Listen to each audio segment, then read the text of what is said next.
পশ্চিমবঙ্গ সরকারের উদ্যোগে ইলামবাজারের বলাকা অনুষ্ঠান ভবনে অনুষ্ঠিত হল প্রাকৃতিক কৃষি বিষয়ক এক গুরুত্বপূর্ণ জেলা স্তরের কর্মশালা। কৃষি জমিতে রাসায়নিক সার ও ক্ষতিকর কীটনাশকের ব্যবহার কমিয়ে পরিবেশ বান্ধব ও টেকসই কৃষি ব্যবস্থার প্রসার ঘটানোর লক্ষ্যেই এই কর্মশালার আয়োজন করা হয়। অনুষ্ঠানের সূচনা হয় প্রদীপ প্রজ্বলনের মাধ্যমে। পরে উপস্থিত অতিথি ও আধিকারিকদের চন্দনের ফোঁটা, উত্তরীয় ও পুষ্পস্তবক দিয়ে সংবর্ধনা জানানো হয়। সমগ্র অনুষ্ঠানটি সঞ্চালনা করেন এলাকার পরিচিত মুখ নুরুল গামা। কর্মশালায় সভাপতিত্ব করেন বোলপুর সহ কৃষি অধিকর্তা দেবাশিস চক্রবর্তী। উপস্থিত ছিলেন বোলপুর মহকুমা শাসক ডক্টর অনিমেষ কান্তি মান্না, ইলামবাজার পঞ্চায়েত সমিতির সভাপতি টুম্পা সাউ, বিডিএমও আমিনুল ইসলাম, সরকারি উদ্যান পালন আধিকারিক চার্লি শর্মা সহ কৃষি অধিকর্তা ইন্দ্রনীল শর্মা চৌধুরী, সমাজকর্মী নিধির রঞ্জন বাইন এবং বিশ্বভারতীর অধ্যাপক ভোলানাথ মণ্ডল সহ একাধিক বিশিষ্ট ব্যক্তি। বক্তারা কৃষকদের উদ্দেশ্যে বলেন, অতিরিক্ত রাসায়নিক সার ও বিষাক্ত কীটনাশকের ব্যবহার জমির উর্বরতা কমিয়ে দিচ্ছে এবং মানব স্বাস্থ্যের উপরও নেতিবাচক প্রভাব ফেলছে।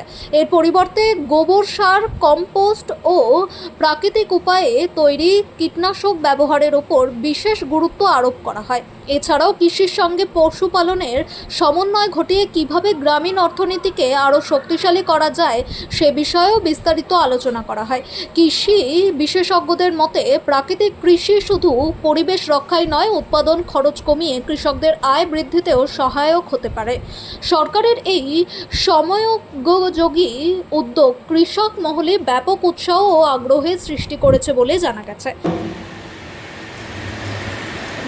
ইলামবাজার পঞ্চায়েত সমিতির মাননীয় সভাপতি টুম্পা সাউ মহাশয়, ভারতীয় জনতা কিষাণ মোর্চার সম্পাদক শ্রী নিধির রঞ্জন বাইন সাহেব, আমাদের ইলামবাজার ব্লকের বিভিন্ন প্রান্ত থেকে আগত আমাদের কৃষক ভাই বোনেদের আজকে এই প্রাকৃতিক কৃষি কর্মশালা সকলকে আমাদের ইলামবাজার কৃষি দপ্তর তরফ থেকে ধন্যবাদ জানাই। আজকে এই প্রাকৃতিক কৃষি কর্মশালা সমগ্র আমরা হাজার হাজার বছর ধরে এই কৃষি আমাদের মানব সভ্যতাকে নিয়ে এসেছি। তো সেখানে আমরা যদি দেখি যে লাস্ট 30-40 বছর এই কৃষিতে আর লাভজনক থাকে না।